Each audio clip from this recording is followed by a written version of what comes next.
Okay, so this is the second part of the Westward Movement lecture, and if you remember from last time, I had sort of just finished talking about the annexation of Texas and the Texas Rebellion.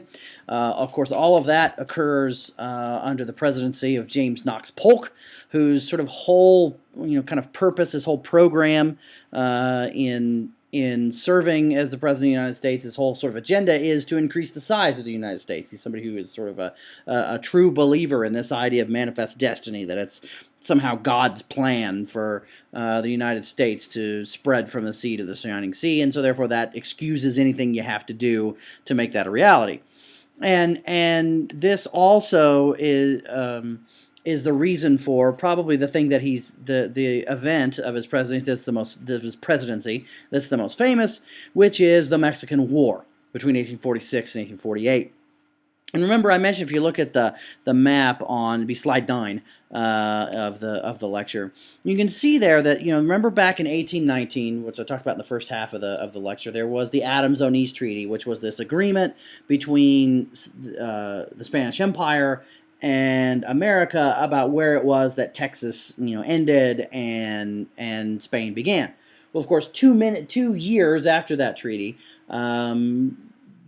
the Spanish Empire is kicked out of Mexico. Mexico becomes an independent country, and many Americans sort of took the notion that that treaty was no longer valid.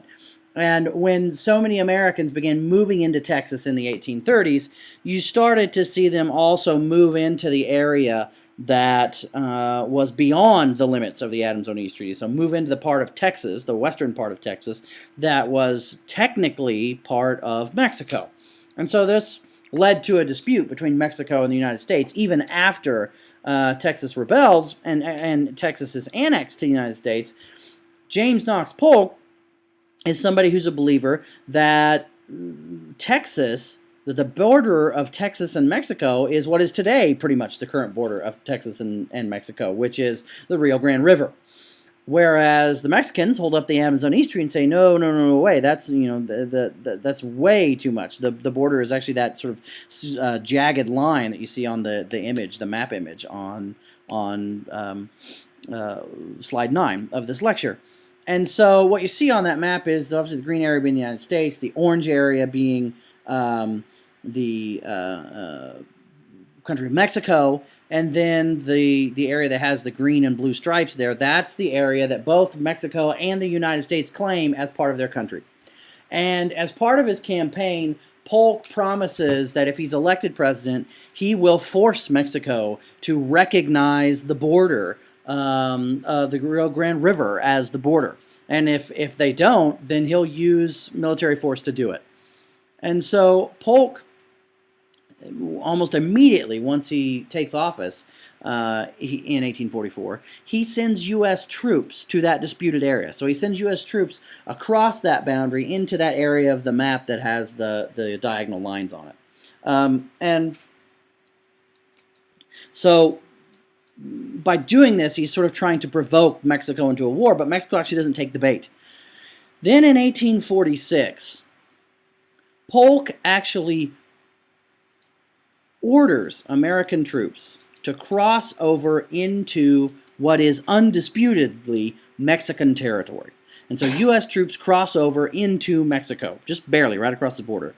When Mexican army troops that are stationed at the border see them come across the border, they fire at them. There's one American soldier, I think, that's wounded, or a couple of them are wounded. Nobody's killed. And then they very quickly, sort of go back across the border. When word of this incident in which U.S. Army troops have crossed into Mexican territory and been fired on by the Mexican army, reaches Washington, James Knox Polk requests a declaration of war on Mexico, saying that American blood has been spilt on American soil. Now, obviously that's a lie. It was being spilt on Mexican soil, and it was the Mexican army repulsing what they perceived to be an invading American army. But it didn't matter for Polk. All he needed was just an incident when shots had been fired between Mexican troops and American troops, and that's quite frankly why he sent them, the troops, across the border, across the Rio Grande. And he goes to Congress with a declaration of war. And for the most part, most all of America, sort of war fever and manifest destiny fever, sort of sweeps throughout America. And most people really don't care about the truth, the fact that this was all manufactured by Polk to start a war. However, there is one congressman in the House of Representatives. He's a member of the Whig Party, which is sort of the descendant of the old National Republican Party. Okay, so the National Republicans have taken to call themselves the Whigs now. And there's this member of Congress who's a member of the Whig Party who stands up on the floor of Congress. He's a freshman member of Congress. He's only been there. He's in his first term. And he stands on the floor of Congress and pulls out a map, lays it on a table, and he directly challenges Polk and says, you come here to the floor of Congress and you point to me on this map the spot where you say American blood was shed on American soil. Because quite frankly, I think you're a liar, Mr. President. American blood was shed on Mexican soil, and you're lying so you can have your war. Pretty much all of Congress just laughs the guy off. Everybody wants to go to war. This guy's considered to be a traitor, a kook, a nut. He doesn't win re-election, so he serves in Congress only one term, and he's bounced out of Congress because of this, speech he gives, this sort of, unpatriotic speech where he challenges the president's version of events. That congressman's name was Abraham Lincoln. And at that point, it looked like, because of his opposition to the Mexican War, his political career was over. But as we'll see, he will come back. And so America marches off to war against Mexico. And really, the forces of Mexico are, for the most part, no match for the U.S. Army.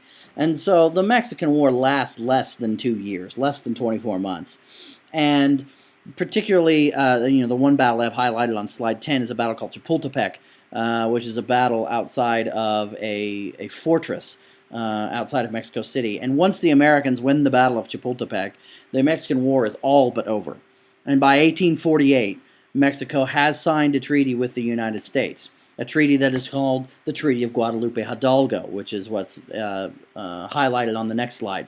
And in the Treaty of Guadalupe Hidalgo, Mexico cedes to the United States, not only the part of Texas that was disputed between the United States and Mexico, but much of the present-day states of New Mexico, Colorado, Arizona, Nevada, and California. Almost all of most of those states and parts of other ones. I mean, Colorado is probably the only one that's only partially. And then part of Arizona, Mexico retains, but then the United States buys it 5 years later from them. And so over 4 million acres of territory is ceded to the United States by Mexico in the Treaty of Guadalupe Hidalgo.